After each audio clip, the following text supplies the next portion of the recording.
Trump's unexpected election has really rattled liberals. Comedian and Trump foe Rosie O'Donnell recently told W Magazine, "I was in pure, unadulterated shock, as if I had fallen through the ice on a lake. I was underneath the water, and I couldn't even see the surface. It was a severe shock to my entire essence and my beliefs in the order in the world. I did a lot of therapy." Nell Gibbon-Daly is a psychotherapist and mental health journalist who has treated several patients like Rosie who are experiencing so-called Trump anxiety. And she joins me now. So are you really seeing an uptick in patients since the election results, Nell? Yeah, absolutely. I mean, how many do you see for something like this? Well, to answer this question, human beings are affected by our social and political climate.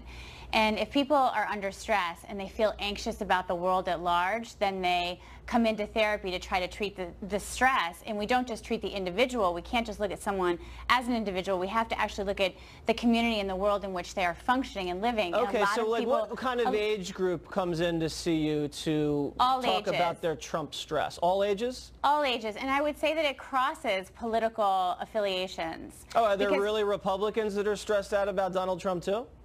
Oh, definitely. I mean, I definitely get stopped not only in my office and, talk about this in my office, but I get stopped personally about this. People who voted for Trump because they didn't want Hillary to win, but they feel very concerned about the political climate which we're living in now. Now, are these patients that you already see for other issues, and then during the hour they just bring up Trump, or are they there mainly to see you for their Trump anxiety syndrome?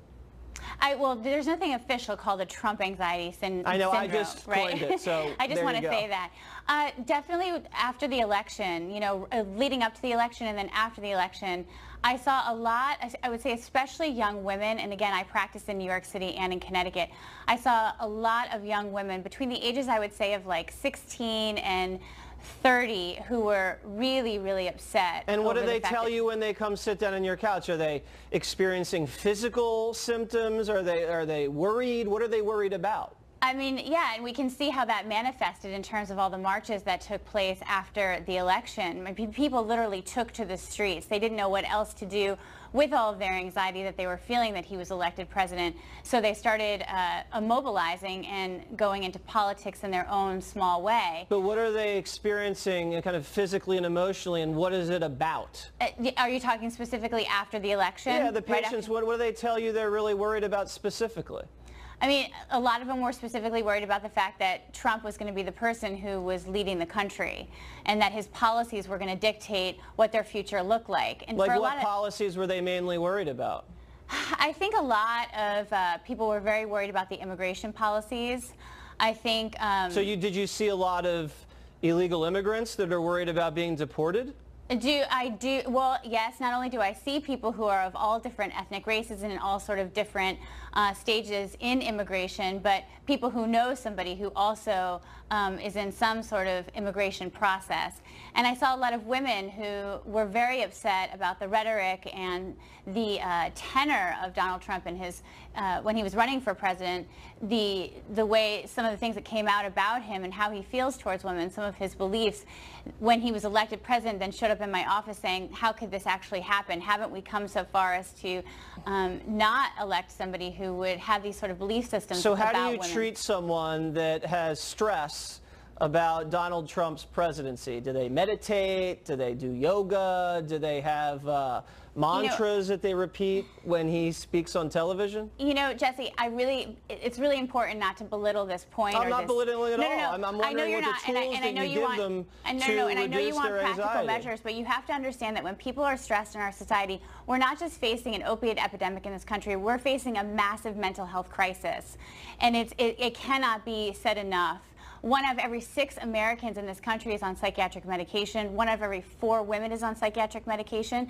$210 billion in lost income was lost last year in the American economy because of mental health issues. So have you actually prescribed patients drugs to deal with their Trump anxiety? I am totally holistic, and I do not prescribe. I'm a psychotherapist, not a psychiatrist.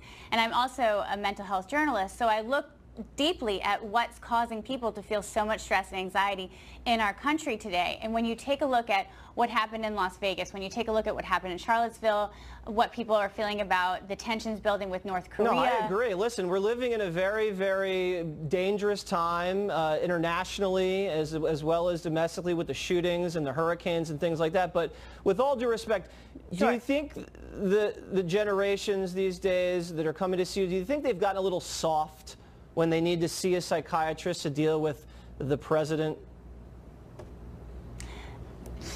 I don't think that they're just dealing with the president, that they're dealing with the political and social economic times and the political times, the place in which we live. So no, and I want to qualify here. I don't just see young patients. I see people who are in the age ranges of 18 to 65. Okay. So, and again, across political affiliations, right. People are stressed, people are worried, and well, is there? Listen, if the president can do anything to reduce the stress of the country, you just. Let us know, because I know he watches Water's World. And again, Nell, thank you very much for coming on. I have to give it to the president that he is talking about the opiate epidemic in this country, which is great. Yes, he is. All right. Yeah. Thank you very much. You're welcome.